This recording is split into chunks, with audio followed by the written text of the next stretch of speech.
Selamat pagi, selamat siang, selamat sore, dan malam mahasiswa sekalian. Pada hari ini kita jumpa kembali pada mata kuliah metode penelitian dengan materi bahasan adalah diagram proses penelitian. Dalam bab ini akan kita bicarakan urutan proses penelitian yang pada umumnya dilakukan, yaitu diawali dengan adanya fenomena. Keberadaan fenomena ini dalam penelitian itu sudah kita bahas di pertemuan sebelumnya. Karena ada fenomena, ada sesuatu yang bisa diteliti, maka proses penelitian bisa berlangsung. Bila proses penelitian berlangsung, maka akan menghasilkan suatu temuan atau hasil dari sebuah penelitian. Seperti halnya yang sudah saya sampaikan terkait dengan perkembangan ilmu pengetahuan, bahwa ilmu pengetahuan itu kita anggap sebagai suatu fenomena yang perlu pengetahuan bisa dibuktikan dengan melakukan penelitian, maka menghasilkan suatu pengetahuan yang baru. Jadi selalu demikian ya. Kalau arsitek ya ada pengetahuan, ada praktek, dalam praktek menghasilkan pengetahuan baru kembali, seperti itu. Jadi ini adalah wajar ya, satu proses perkembangan sebuah ilmu pengetahuan. Ini identik dengan proses perkembangan urut-urutan dalam proses meneliti. Baik, kita coba permasalahannya kan kita itu akademisi. Jadi proses tersebut harus terjabarkan dengan baik. Jadi bukan intuisi, ya, tidak seperti ya kita dalam mendesain dalam perkuliahan ya harus prosesnya itu jelas. Nah, ada suatu proses seperti ini. Baik, adanya fenomena. Kalau lihat fenomena, maka fenomena tersebut harus bisa diuraikan fenomenanya, unsurnya. Nah, uraian dari fenomena ini adalah antara lain adalah ini latar belakangnya seperti apa. Ini fenomena harus bisa dilihat. Kalau nggak bisa dilihat ya nggak bisa. Setelah itu kita lihat studi pendahuluan, yaitu dengan melakukan studi literatur, bisa survei awal dan sebagainya. Nah, ini perlu dilakukan juga. Terus rumusan masalah, nah, jadi didefinisikan, dicari masalahnya. Terus yang ketiga, tujuan dan manfaat dari sebuah penelitian itu harus bisa dijabarkan. Dan yang terakhir harus bisa diputuskan hipotesanya. Ya, boleh tanpa hipotesa juga boleh, tapi dalam hal ini akan lebih baik kalau hipotesa muncul. Maka dengan keberadaan ini, maka fenomena tersebut bisa dilayak untuk dilakukan sebuah penelitian. Ya, bagaimana latar belakang dan sebagainya ini nanti akan kita uraikan pada bab selanjutnya. Jangan pada proses penelitian ini menggambarkan bagaimana jalannya penelitian. Diagram proses penelitiannya seperti apa, proses ya sejak pengambilan data dan sebagainya. Ya, rancangan penelitian ini umumnya dibagi ada dua, yaitu sifatnya observasional, observasi lapangan, observasi dengan mengumpulkan data, mengumpulkan kuesioner dan sebagainya. Yang ketiga eksperimental, laboratorium, uji laboratorium. Ada dua macam jenis proses penelitian. Ya, hasilnya adalah bisa membuktikan hipotesa terbukti. Bisa juga hasilnya merupakan temuan baru. Ya, jadi temuan baru itu ya sesuatu yang baru ditemukan.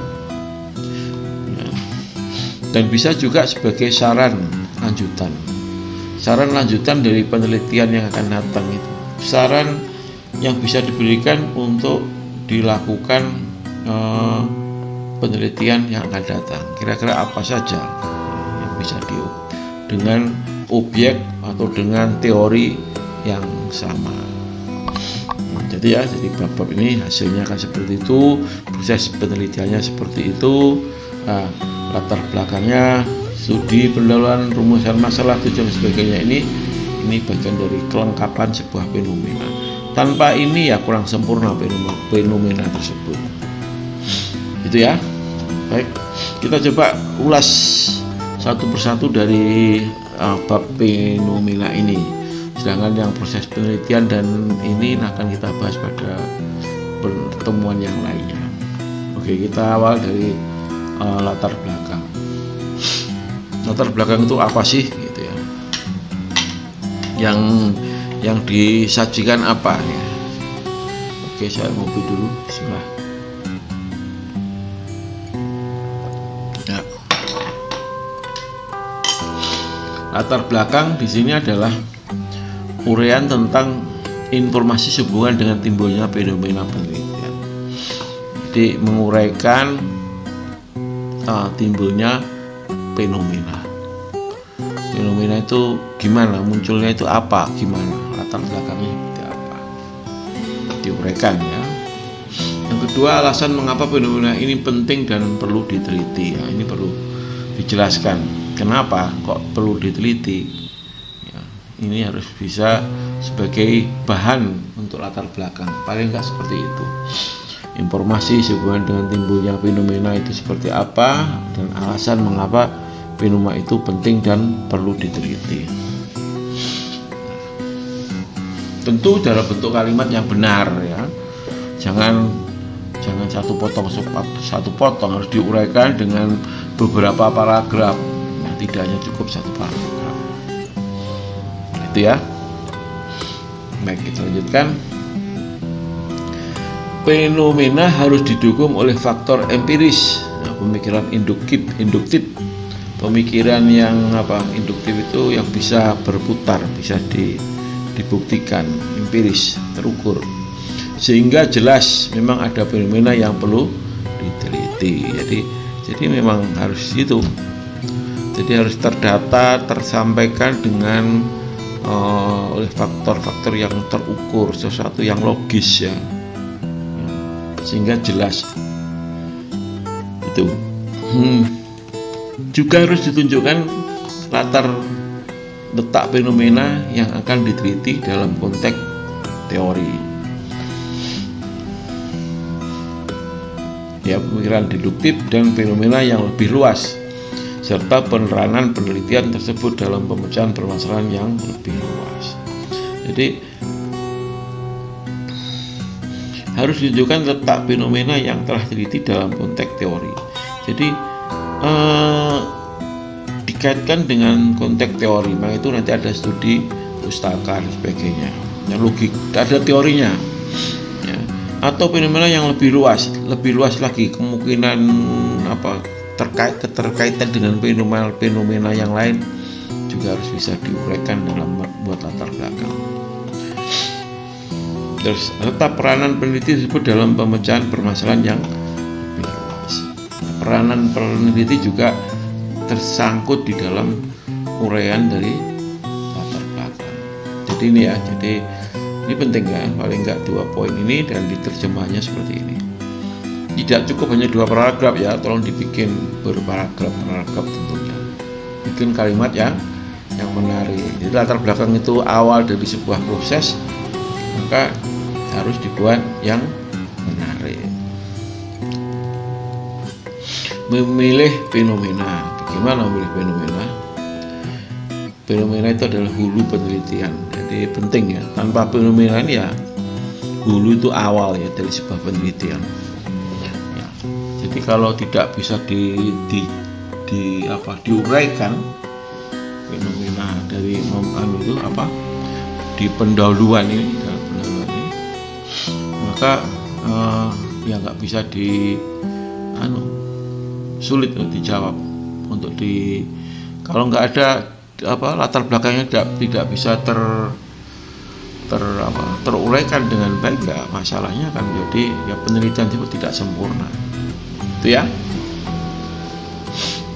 Ciri fenomena yang baik yaitu mempunyai nilai penelitian. Ya, ini kalau di dunia arsitektur, semua yang ada yang terkait dengan namanya arsitektur itu mesti ya bisa diteliti.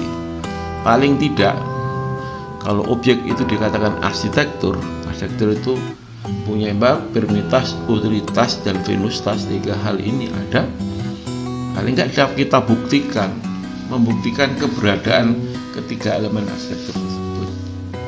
Itu sudah suatu penelitian. Nah, fenomenanya adanya sebuah teori. Nah, teori dibuktikan pada objek. Nah, itu penelitian. Bisa juga dilakukan itu. Jadi artinya apa? Jadi semua objek yang ada di permukaan ini sebenarnya bisa dilakukan penelitian, tergantung dari penelitinya tentunya. Keaslian menyatakan hubungan urgensinya, punya nilai penelitian itu ya keasliannya menyatakan hubungan terkaitan objek satu dengan objek yang lain. Urgensi penelitian itu dilakukan apa, dapat diuji atau dapat dinyatakan dalam variabel yang dapat diukur, atau dinyatakan dalam bentuk pertanyaan. Jadi artinya fenomena ini banyak hal yang bisa diungkap, nilainya bisa kita ungkap di sini. Bersifat visible itu punya visible, lebih luas. Datanya bisa kita ambil, metodenya bisa kita putuskan, equipmentnya, alat ukurnya, biaya tersedia, masalah menarik dan sesuai dengan kualifikasi ilmiah peneliti. Jadi harus sesuai dengan kualifikasi ilmiah penelitinya, harus di sana. Kalau Pak Gatot meneliti tentang arsitektur, ya tentu berkualifikasinya cocok. Arsitektur yang mana? Arsitektur yang Nusantara, Pak Gatot cocok. Tapi kalau arsitektur yang struktur, ya Pak Gatot kurang cocok. Salah ya, jadi gitu. Jadi fenomena yang baik adalah punya nilai penelitian, artinya ini komplit, ya, urgensinya bagus, asli, dan sebagainya ini. Terus yang kedua sifatnya visible, datanya bisa dicari, ya, bisa dilihat, bisa didapatkan dengan melihat itu, ya, terus masalahnya bisa kita tarik. Nah, itu baru namanya fenomena yang baik.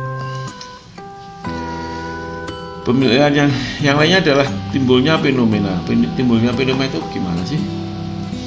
Yaitu adanya tantangan, halangan, dan rintangan. Adanya tantangan, halangan, dan rintangan itu bisa menimbulkan fenomena. Ya. Kalau mulus-mulus saja, ya, tidak ada sesuatu hambatan dalam sebuah keadaan di alam ini, ya, maka fenomena itu tidak muncul. Seperti fenomena apa? Misalkan fenomena setelah pasca terjadi COVID. Nah, ini menarik untuk dilakukan penelitian. Bagaimana perilaku orang, bagaimana ubahnya. Itu di dunia ilmu lain. Kalau di arsitektur, fenomena COVID-19. Bagaimana dalam dunia arsitektur, penelitiannya gimana? Aktivitas manusia setelah terjadi fenomena COVID ini gimana? Hubungannya dengan ruang gimana? Terus hubungannya dengan fasilitas-fasilitas yang lain gimana? Terkaitan dengan teknologi gimana? Teknologi HP, teknologi komputer, digital, dan sebagainya. Ini fenomena yang menarik untuk dilakukan penelitian. Fenomena terkait dengan apa lagi? Misalkan perkuliahan daring, banyak yang perlu bisa dilakukan dalam penelitian. Ya, tantangan, halangan, dan rintangan ini memunculkan suatu fenomena untuk dilakukan penelitian. Yang dua, kesangsian, ragu-ragu, sanksi, was-was, itu juga menimbulkan fenomena. was-was fenomena, was-was ketidaksiapan menghadapi masa setelah COVID. Ya, itu ada apa dengan teknologi yang mungkin sebentar lagi berubah, tentang bahan bakar yang sebentar lagi mungkin sudah tampak gejala ini berubah ke tenaga listrik.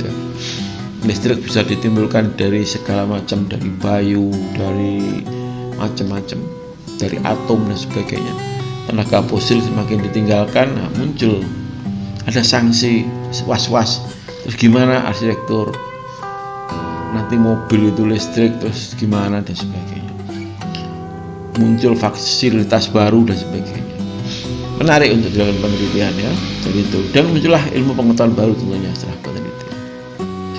Oke, ambiguity, ragu-ragu, ambigu ya, dua sudut, dua pandang, dua hal yang membuat ragu.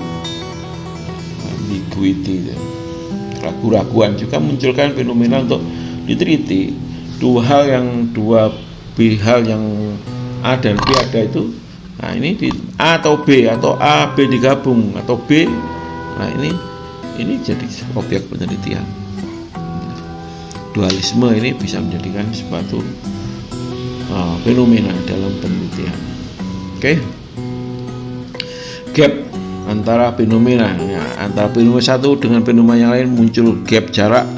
Di antaranya itu adalah juga dikatakan bisa dilakukan penelitian. Membandingkan antara fenomena satu dan fenomena dua, ini pendialogkan kedua-duanya ini menjadi juga sebuah penelitian yang menarik untuk dilakukan. Ya, ini sering kita lakukan di arsitektur ya, kalau membandingkan dua hal ini. Nah, itu ya. Jadi banyak hal yang bisa dilakukan dalam penelitian ini. Jadi coba fenomena ini, kamu harus mulai belajar melihat fenomena ini ya, sebagai yang harus kita teliti tentunya. Nah, jangan hanya ringan-ringan saja, coba dilihat di keliling saudara. Nah. Baik, kita lanjutkan. Sumber fenomena itu dari mana? Nah, ini sumbernya kalau kita mencari fenomena, biar muncul fenomena gimana? Tentu dari lingkungan kita bisa kita lihat suatu fenomena. Tapi biar lebih ilmiah, maka bersumber dari bacaan dan pertemuan ilmiah. Kalau dari bacaan dan pertemuan ilmiah ini, kalau dari bacaan dan pertemuan ilmiah ini biasanya teori yang muncul, fenomenanya berupa teori. Nah, pertemuan ilmiah juga berupa sebuah pendapat teori yang nanti perlu difasilitasi ya, diuji kembali. Nah, ini bisa dari situ bacaan, atau ini pengamatan terhadap alam sekitar ya, kita, lingkungan kita tadi seperti sudah saya uraikan. COVID, banyak hal yang bisa diteliti ya. Sebenarnya banyak yang bisa dilakukan dalam penelitian. Kadang-kala ya, kemampuan kapasitas orang itu terbatas, itu permasalahannya. Tapi menarik sebenarnya untuk dilakukan penelitian ini. Yang tiga, intuisi dari seorang peneliti. Intuisi ini, kalau intuisinya kuat biasanya penelitiannya itu ya semakin banyak kemungkinan bisa dilakukan. Jadi peneliti harus punya kemampuan intuisi juga. Nah, itu ya, saya kira seperti itu yang bisa. Jadi oke. Jadi latar belakang sudah, latar belakang penting. Latar belakang menjelaskan sebuah fenomena, itu yang penting ya. Terus bagaimana fenomena itu bisa digali, tadi telah kita uraikan. Jadi yang penting dari bab latar belakang itu harus bisa menjelaskan tadi dua hal tadi. Jadi pendahuluan dibikin.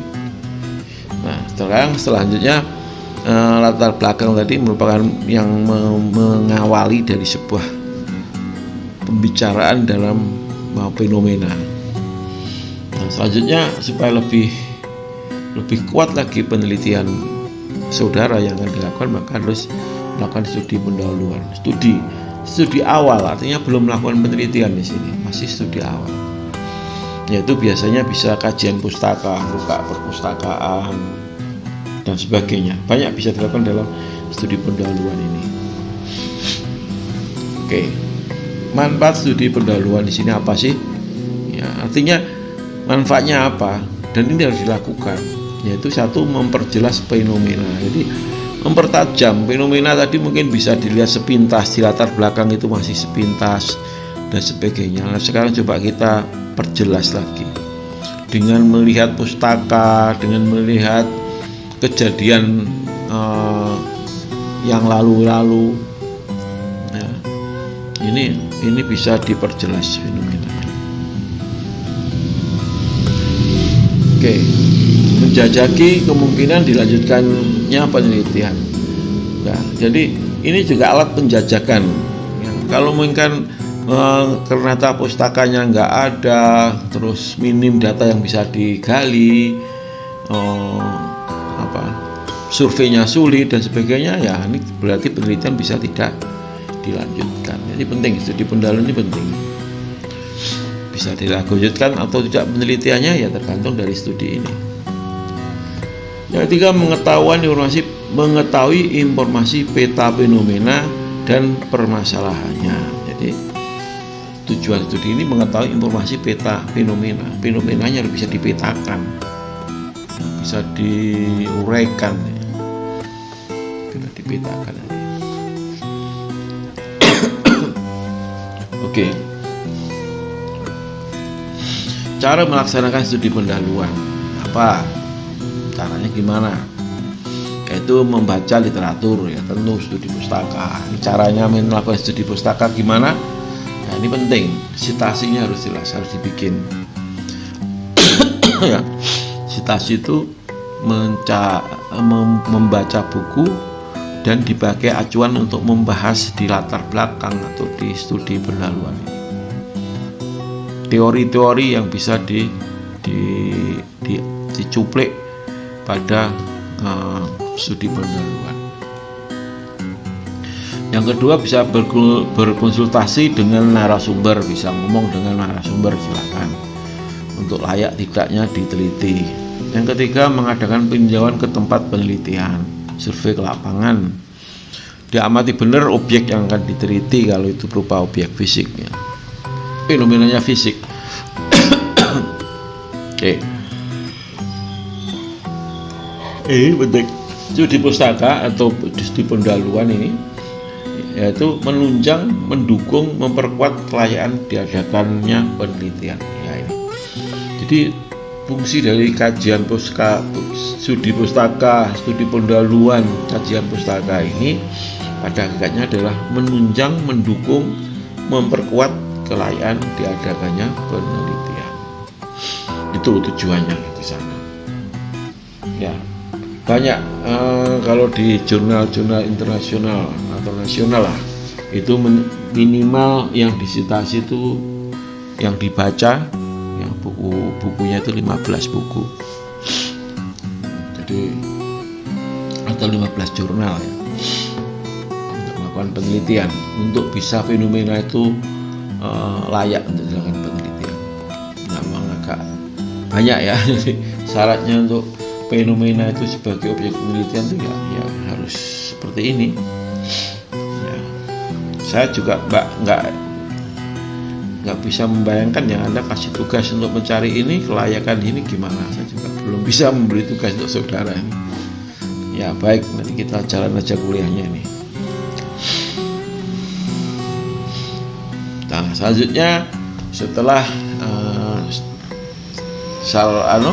studi pendahuluan tersebut, salah satunya adalah studi atau kajian pustaka. Ini buka buku sekarang, apa ya? Mencari teori informasi yang berkaitan dengan fenomena yang diteliti, mencari teori dan informasi yang diteliti. Seperti saya misalkan, saya melakukan penelitian tentang arsitektur Lombok. Ya, fenomenanya diawali dengan terjadinya gempa Lombok. Gempa Lombok 2018 itu semua bangunan yang modern rontoh, sedangkan arsitektur Nusantara masih kokoh berdiri. Nah, dari situ saya mencari teori-teori yang mencari informasi yang berkaitan dengan arsitektur tradisional. Jumlahnya berapa saja di sana, bentuknya apa saja yang terjadi, akan berkembang kemana-mana. Nah, ini. Jadi ini cari literatur tentang di Google, cari arsitektur Sasak gitu. Yang nulis siapa saja gitu. Cari apa gitu, cari semua. Yang nulis iki, oh ini nulisnya tentang ini, oh ini. Oke, saya akan ke sini. Oh ini ya. Jadi seperti itu. Ya, baik, kita lanjutkan. Mutakhir, relevan, asli, state of the art-nya ada. Artinya yang diambil harus mutakhir, relevan, dan asli. Yang terakhir tentu tahunnya penting. Relevan dan asli. Relevan sesuai dengan yang akan kita, fenomena yang kita tetapkan. Jangan sampai fenomenanya terkait dengan tadi arsitektur Sasak yang tahan gempa, terus saya teorinya tentang kenyamanan dalam kamar tidur, ya nggak cocok. Ya, jadi studi kajian pustaka jangan cari yang seperti itu. Ya, gitu ya, ini penting juga relevasi daripada bahan kajian pustaka. Menyusun kerangka atau konsep yang akan digunakan. Menyusun kerangka konsep yang.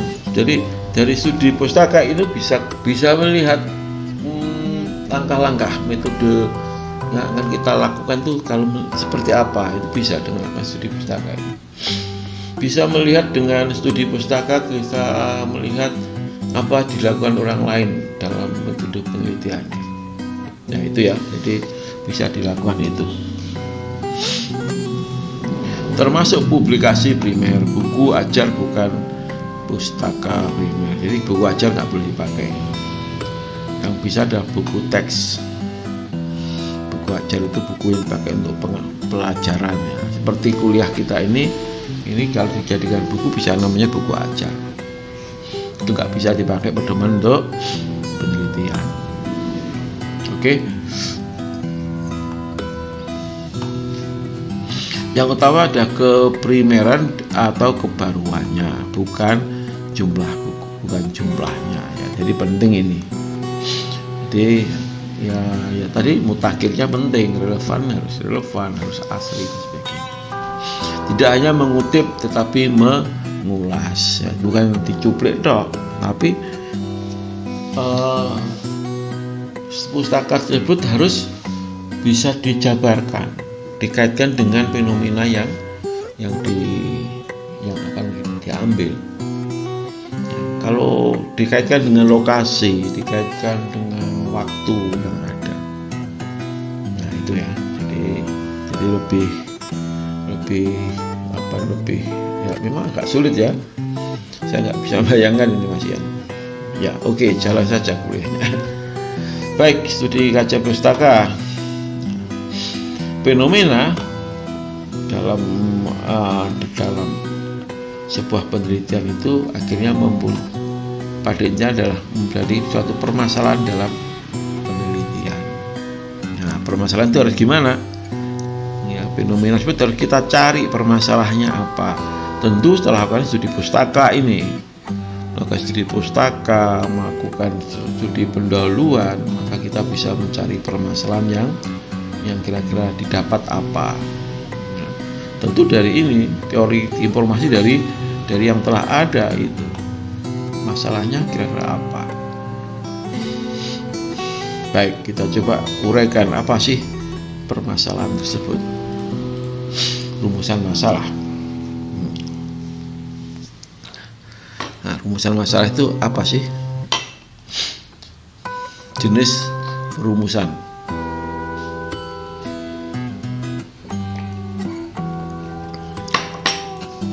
Masalah untuk mengetahui status. Masalah fungsinya adalah untuk mengetahui status dan mendeskripsikan fenomena. Jadi mengetahui status dan mendeskripsikan fenomena itu masalah.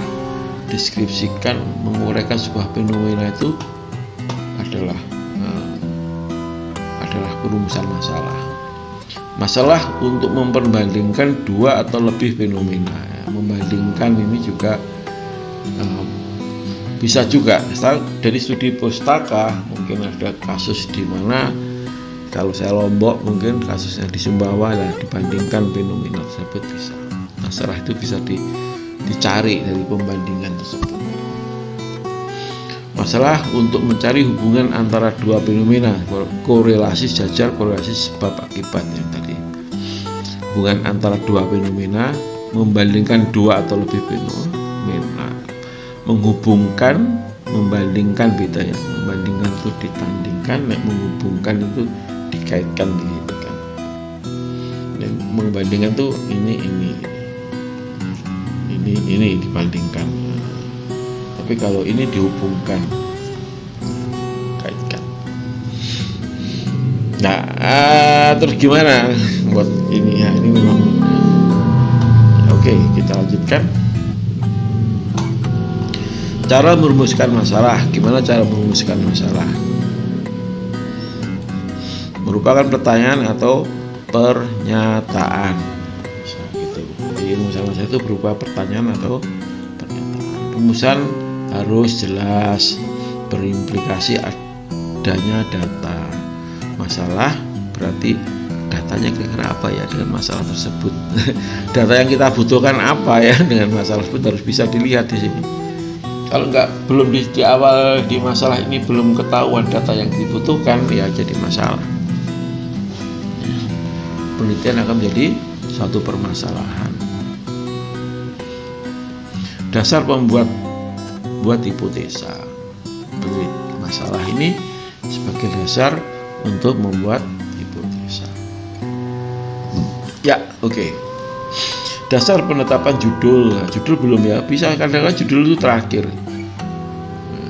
Setelah meneliti, setelah melihat fenomena, dicari latar belakangnya di studi awal, ya. Studi pustaka, terus rumusan masalah dicari ketemu, nah judul baru muncul. Bisa juga. Ya. Sampai tahap tujuan pun kadang-kadang judul belum muncul bisa. Malah kadang-kadang sampai dengan hipotesa judul juga baru muncul, nggak bisa. Nah, judul itu intinya berbarengan dengan hadirnya proposal. Tapi yang fenomena itu penting. Fenomena di awal muncul harus ada dulu. Judul itu nanti akhir-akhir juga nggak masalah. Oke, ini kaitan dengan rumusan masalah. Sekarang kita masuk ke struktur bawahnya lagi. Tadi apa? Latar belakang, terus studi pendahuluan. Studi pendahuluan itu ada dalamnya ada studi pustaka. Yang kedua rumusan masalah. Nah, selanjutnya adalah rumusan tujuan, yaitu dari penelitian. Penting ini. Akhirnya apa sih yang mau dicari itu sebenarnya apa? Oke, masalah, hal yang dipertanyakan itu masalah. Hal yang dipertanyakan itu masalah, sedangkan tujuan penelitian jawaban dari yang diingin dicari. Jawaban yang akan dicari itu apa? Nah, ini dua hal ini terkait ya. Setelah ini maka kesimpulan yaitu jawaban dari adalah yang diperoleh dari ini yang diinginkan dari penelitian ini menghasilkan sebuah kesimpulan. Nah ini ya, jadi kesimpulan adalah merupakan jawaban dari tujuan ini, jawaban yang diperoleh, jawaban yang diinginkan dicari. Hal yang dipertanyakan ini jawaban yang akan dicari apa, jawaban yang diperoleh apa dari ya ini ya. Jadi ini perlu dipahamkan. Oke, kita lihat tujuan penelitian itu apa sih? Kita kan ini pokoknya. Namun kaitannya dengan masalah itu seperti ini. Baik, tujuan penelitian dinyatakan dengan kalimat pernyataan bentuk deklaratif. Tujuan harus lebih spesifik, konkret dibandingkan perumusan masalah yang masih bersifat abstrak. Jadi tujuan harus lebih konkret, spesifik. Nah, biasanya menjajaki, menguraikan Tujuannya adalah menjajaki, menguraikan, menerangkan, membuktikan, menerapkan gejala konsep dugaan. Itu tujuan. Tujuan penelitian ini adalah menguraikan, membuktikan, menjajaki, membuktikan bahwa arsitektur Sasak tahan gempa, menerangkan bahwa arsitektur Sasak itu tahan gempa, menguraikan elemen-elemen arsitektur bahwa arsitektur Sasak itu tahan gempa, menjajaki sejauh mana arsitektur Sasak itu tahan gempa. Nah, itu uraiannya mungkin sejauh itu. Bisa macam-macam ya. Menerapkan gejala, menerapkan konsep, ya, menerapkan dugaan, ini juga tujuan adalah menerapkan teori Vitruvius pada arsitektur apa. Bisa juga. Ini juga merupakan tujuan. Kadang-kadang dibalik ya, penelitian tujuannya dicari dulu, nanti masalahnya dibongkar, fenomenanya dimunculkan, itu juga bisa ya. Nah, ini berawal dari ini, menerapkan ini tadi ya, dari sana mungkin bisa. Nanti kita coba ya. Oke, kita masih ya, coba kita raba-raba ini. Baik, ini terkait dengan rumusan tujuan ya. Jadi tujuan itu merupakan jawaban yang ingin dicari apa, hal yang dipertanyakan itu masalah, kesimpulan adalah merupakan jawaban yang diperoleh dari sebuah penelitian. Baik, yang terakhir dari fenomena adalah hipotesa. Hipotesa itu apa? Jawaban sementara akan diuji kebenarannya secara empiris. Jadi merupakan jawaban sementara. Jawaban bahwa arsitektur Lombok itu tahan gempa, itu sudah hipotesa. Kenyataannya ketika terjadi gempa tidak rontok. Nah, itu sudah kenyataan. Nah, sejauh mana ketahanan gempanya? Nah, itu dalam proses penelitian, diteliti berupa pertanyaan atau pernyataan hipotesa. Pernyataan tadi ya. Apakah arsitektur ini tahan gempa? Nah, dirumuskan secara jelas dan padat, dinyatakan pada kerangka pikiran. Jelas dan padat. Rangkuman simpulan hasil telaah pustaka, ini bisa juga hipotesa. Dapat tentang hubungan atau perbedaan. Itu lazimnya H atau HA, bisa juga H0. H waktu ya. Waktu sekarang, waktu besok, waktu yang akan datang atau waktu lampau. Artinya T waktu itu menjadi hari waktu sekarang, besok dan sebagainya itu jadi masalah. Tempat juga menjadi T juga menjadi sebuah hipotesa. Arsitektur saya tahan terhadap gempa di Pulau Lombok. Gempa di Pulau Lombok saja, tapi belum tentu gempa di mana nggak tahan. Nah, itu bisa juga T menjadi sebuah variabel dalam penelitian. Oke. Penelitian deskriptif. Di penelitian rancangan bangunan tidak memerlukan hipotesa. Manfaat penelitian ya, hipotesa. Jadi penelitian deskriptif, penelitian rancang bangun tidak memerlukan hipotesa. Deskriptif dan rancang bangun itu nggak usah hipotesa. Namun manfaat penelitiannya sudah bisa diuraikan, ya, bisa dijabarkan. Itu ya. Jadi demikian ya. Jadi ini sudah saya jelaskan di kelompok fenomena.